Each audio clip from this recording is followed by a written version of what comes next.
Mix bus processing is one of the most discussed topics when people first start mixing, and with good reason. It's the final destination of your mix. It's what glues the mix together a lot of times, adds extra EQ touches if needed, and usually the main starting point of your mix. For me, it's a lot where I get my gain staging correct, and I always make sure to mix into my mix bus settings. I know when I first started mixing, the mix bus was like this secret thing that I wanted to know all about. I wanted to know what every big engineer had on their mix bus, and I thought if I had that, then I'd be like halfway to a good mix. So in today's video, let's dive into the secrets. We're gonna look at the mix buses of 4 different mix masters: Jaycen Joshua, Michael Brauer, Tchad Blake, and Andrew Scheps. And we'll dissect the different chains they use, and at the end, we'll discuss what sets them apart and what they all have in common. Before we do get started, please make sure to like and subscribe. If you find this video helpful, let's go. Before we get into breaking down each chain, I want to just take a listen to the 4 different buses back to back, because it's pretty amazing how different they all sound. This is a song from my friend Trip Carter that we just mixed and released called Little Mama, so make sure to check him out on all the streaming platforms. And just a note, I did mix this song with The God Particle by Jaycen Joshua. So such an important part of your mix bus is mixing into the actual bus with the settings already set. So it might be, a little partial that this one sounds maybe a little better or gelled than the other ones. So just a note that this was mixed with The God Particle. So first it will be Little Mama with no bus, then Michael Brauer's, then Jaycen Joshua's, then Tchad Blake's, and then Andrew Scheps, as you can see by the initials. Here we go. What you think, little mama? Do that dancing, got you thinking nasty. I'm just asking, tell me what you drink, little mama. I'm old fashioned, yeah. Romance ain't dead yet, so tell me what you think, little mama. Do that dancing, got you thinking nasty. I'm just asking, tell me what you drink, little mama. I'm old fashioned, yeah. Romance ain't dead yet, so tell me what you think, little mama. Do that dancing, got you thinking nasty. I'm just asking, tell me what you drink, little mama. I'm old fashioned, yeah. Romance ain't dead yet, so tell me what you think, little mama. Do that dancing, got you thinking nasty. I'm just asking, tell me what you drink, little mama. I'm old fashioned, yeah. Romance ain't dead yet, so tell me what you think, little mama. Do that dancing, got you thinking nasty. I'm just asking, tell me what you drink, little mama. I'm old fashioned, yeah. Romance ain't dead yet, so tell me. Okay, so you hear they all sound really different. Like, I find the Michael Brauer one and the Tchad Blake one have a lot more bass in theirs, and we'll discuss why. Jaycen Joshua's is actually, the God Particle doesn't do a whole lot. You hear the mids get compressed a bit and a bit of warmth to it, but the God Particle actually does the least amount almost, I would say, compared to the other ones. And then Andrew Scheps sounds a bit brighter, and partially because of the EQ settings he has. And just a note before we do go over the settings, these are just what I found on the internet. They could be a little bit off or a little bit wrong, and these guys probably change their settings all the time, so please take all of this with a slight grain of salt. First, let's check out Michael Brauer's. The first plugin on his chain is the Red 17 Stereo, which is a Waves plugin. And this is something you'll see with all 4 is there's slight EQ moves usually, nothing like drastic 10 dB boosts or cuts. And so this is a slight boost here. I'm not sure what frequency that is. It doesn't say here, but it's just a tone high, right? And then there's nothing in the low end. And then there's no bass lift, it looks like. So it's just probably going for this sound that the Red imparts, as well as a little bit of boost of high end. This is 0.6 dB here. Next plugin is an SSL compressor and a pretty common setting. They call it Snake Eyes setting, which is a fast release, fast attack, 4:1 ratio. You see this a lot on mix buses. It's nothing new. And I don't know if he changes how hard he's hitting it every time, but I'm assuming around 2 dB, gain reduction 4 at the most. The next plugin is the Chandler Limited Germanium compressor. Now, when you listen to the examples, you notice there's a lot of bass on MB's mix bus, and this compressor is where it's coming from. When I first started messing with this compressor, I was like, this thing adds so much bass, I can't understand why. And let me show you what it's doing under the hood. This is just the Chandler Limited loaded, not Michael Brauer settings, although we could load it. They actually have his setting in the thing. Here it is. And look at this huge bass boost on here. It is, 8 dB at 44 hertz. And it goes all the way up to 90. So that's where a huge amount of this bass is coming from. I can't believe how much bass this compressor adds. I've since, after finding this out, I've been using this a bit on basses sometimes that need more bass. just because giving that boost and then compressing into it can really make the bass come to life. So back to the chain. He has God Particle on there, although it wasn't active, so we're going to keep that off. And then the UAD Hitsfill EQ, the mastering edition. And this is where we're doing some more slight adjustments. And it's almost like a smiley face EQ, which you see a lot. A lot of times people use Pultex for that smiley face kind of sound on your mix bus. That's very common. And so what he has, and this could just be the settings he starts with, maybe they change, I'm sure they do, but he has a couple boosts to the low end at 50 and 130. And then another slight boost around 800 here. And then another boost at 5,000 and 12,500. All just 1 dB boost basically, and kind of creating that smiley face sound. And then the last plugin, oh, one more. He does have this 800 on there, the UAD Studer 800, but it was not engaged. But this seems to be the setting he's using with the 250 tape. Which is interesting because you'll see when we get to Chad's setting, he uses GP9, which was my favorite tape when I actually used tape for the short amount of time that I did. And the final limiter is the invisible limiter.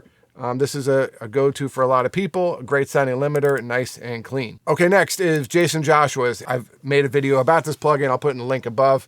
A lot of people have been using this. It's great for gain staging. It helps, glue a mix together. And it's very simple. It's great for beginners. It tells you where to, get the gain. It tells you where to hit multiband compression and then the output. Now, what's happening under the hood is a question. If you look at Jay's old plugins from his mix bus, which was an Ozone 4, there was a lot going on. There was saturation, there was a little bit of EQ, there was multiband compression. So I can only assume that's what's happening under this hood. So a lot is going on, but you just don't see it. And it also has a built-in limiter on it as well. I have it turned off for this example only because the other ones aren't really engaged either. So I just figured we'd keep the limiters off for now. Okay, so next is Tchad Blake's, and his is probably the most advanced. And I'm actually missing one plugin on here, which is Phoenix by Crane Song. I do have the plugin, but it doesn't work in Studio One. It's only for Pro Tools. And then my Pro Tools is too up to date, I guess, for it to work in Pro Tools. So I ended up just doing the video in Studio One. So it wasn't working on either system. I'm hoping Crane Song will update it eventually, but they haven't as of yet.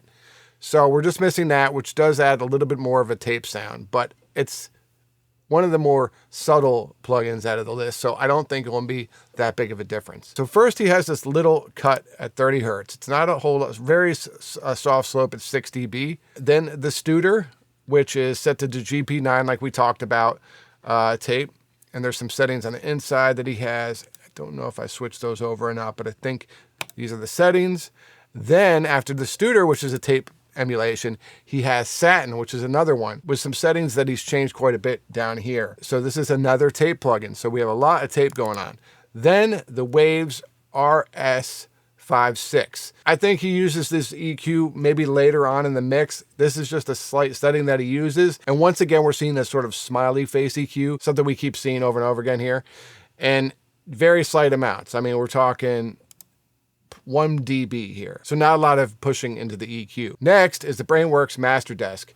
And here it looks like there's pushing some foundation, which is sort of like a tilt EQ, some total harmonic distortion, some EQ moves. Now, I think he usually starts off with this tone flat and then changes it as he mixes. So keep that in mind.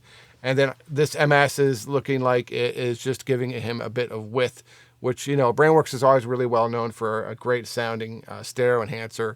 And you'll see that Scheps uses it too, just in a different plugin. Next, we have the good old SSL compressor, fast release. His attack is a little bit quicker, and maybe that changes. I know a lot of mixers change their attack depending on the song, and it looks like a 4-to-1 ratio. Next, he goes into the ML4, which is by Mic DSP. And we're using just the compressor and the limiter for these settings. So here's the compressor settings, and then the limiter settings are here. So no gate or expansion used, just that. And then the final plugin is the Oxford Inflator at quite a high setting. The effect is at 89.6, which is a good amount. And so, a lot of people use this in mastering and in mixing. It's a great plugin to add just a little more enhancement at the end. Okay, so on to Andrew Scheps, the last one. This one surprised me. Andrew doesn't use all that much stuff on his mix bus. Now, this 33609, depending on which video you watch, he's not using it anymore, supposedly. but he first started to, because if you followed Andrew's story, he started on a big Neve console, and then when he went into the box, one of the first guys to really like say, I'm all in the box now, which was pretty cool quite a few years ago, would use the 33609 to get the same kind of sound he had gotten from his Neve. I think as he's moved on, he's not using it as much, but he does have it sometimes, so we start with it, the 33609 bus compressor into the BX Digital EQ by Brainworks, and here he's using the stereo width just like Tchad was, except, like I said, a different plugin. But he also does a little bit of a boost on the high shelf on the sides. So this is a mid-side EQ, and he's just boosting on the sides, but not on the middle. Next is a good old Pultec EQ. And once again, we're seeing a smiley face thing here. A boost at 100 hertz around 2 to 3, and then a boost at 10K around 2 to 3. So smiley face all day. And he says he uses the newfangled audio limiter, which is a great limiter. You can do so much with this, and it's one of my favorite limiters as well. All right, so now that we've gone through all the different chains, let's listen to it one more time now that we have an idea of what they're all doing, and then we'll discuss what they have in common and what might be different about them all. What you think, little mama? Do that dancing, got you thinking nasty. I'm just asking, tell me what you drink, little mama. I'm old fashioned, yeah. Romance ain't dead yet, so tell me what you think, little mama. Do that dancing, got you thinking nasty. I'm just asking, tell me what you drink, little mama. I'm old fashioned, yeah.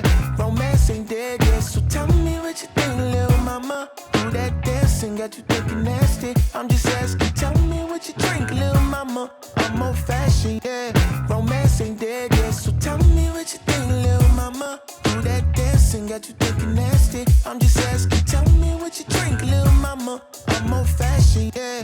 Romance ain't dead yet, so tell me what you think, little mama. Do that dancing, got you thinking nasty. I'm just asking, tell me what you drink, little mama. I'm old fashioned, yeah. Romance ain't dead yet, so tell me. Okay, so now that we listened again, let's talk about the differences.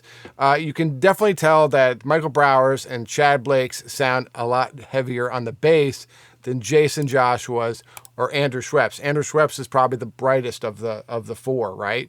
And Jaycen Joshua's actually is closest to the regular mix without the bus. Now, that could be partially because, like I said, I mixed into that for this song, so it kind of like doesn't discredit Jaycen's, but like makes it so it's going to sound right with that mix because it was mixed into it. So that throws off the settings just a little bit. But what we do notice is Michael Brauer's and Tchad's is definitely way bassier. And, you know, Andrew's is a bit brighter. And then, as we said, you know, Jay's sounds kind of like the mix. So those are the main differences. Now, some of these guys use a bunch of tape settings.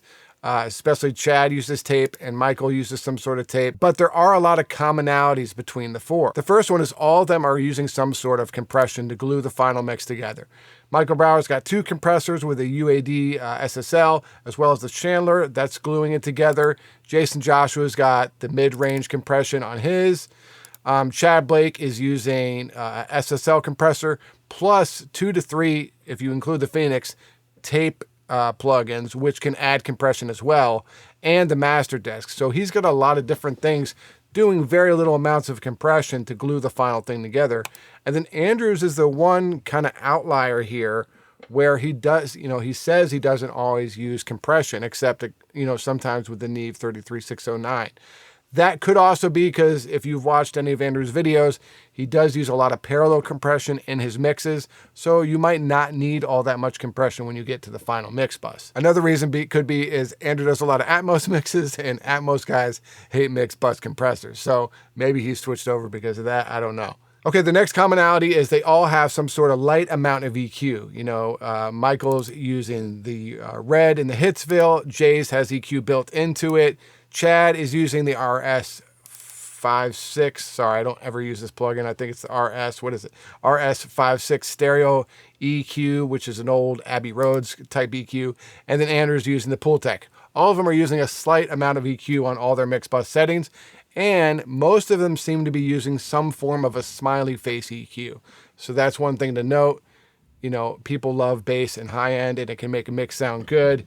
So why not put it on your mix bus? The third thing they all have in common is some form or a lot of saturation And this is done probably for a few reasons. We all grew up listening to tape and all these analog parts, and now we're all recording digitally and in the box mixing basically, right? So all that warmth and sound that we got from all these, analog units and tape is gone. So you have to add it back. So why not add a bunch of it on the mix bus so that you don't have to do it on all the different parts in the mix. So that's where a lot of these analog emulations are used and tape machine sound. Michael Brauer's, he's got the red, he's got the SSL, he's got the Chandler, he's got the Hitsville EQ. So all these adding some saturation. He also has, the Studer and the God Particle on active, which he may or may not use depending on how much he wants in a mix. Jaycen's got saturation built into it. Tchad Blake is the king of saturation and has, 3 tape machines and EQs and all that on his.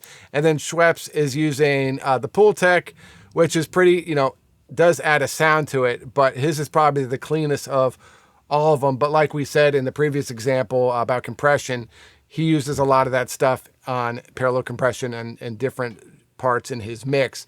So that's probably why they're not as prevalent on his mix bus. And the final thing that everyone's using is a limiter. And that is for a couple reasons. As we all know, everyone likes a loud mix, and rough mixes that these guys get are usually coming in very loud. So you have to put a limiter on so that it can at least compete with the rough mix, and also just to not have any overs so that the signal doesn't distort when people play it back. Very common thing to have a limiter on the final mix these days, and all these guys share that commonality. All right, guys, so those are the 4 mix buses from 4 Mix Masters. Let me know which one you like the most in the comments below. If you need your songs mixed or mastered by me, hit me up at mixandmastermysong.com. You can also find my courses and presets there as well. Talk to you soon.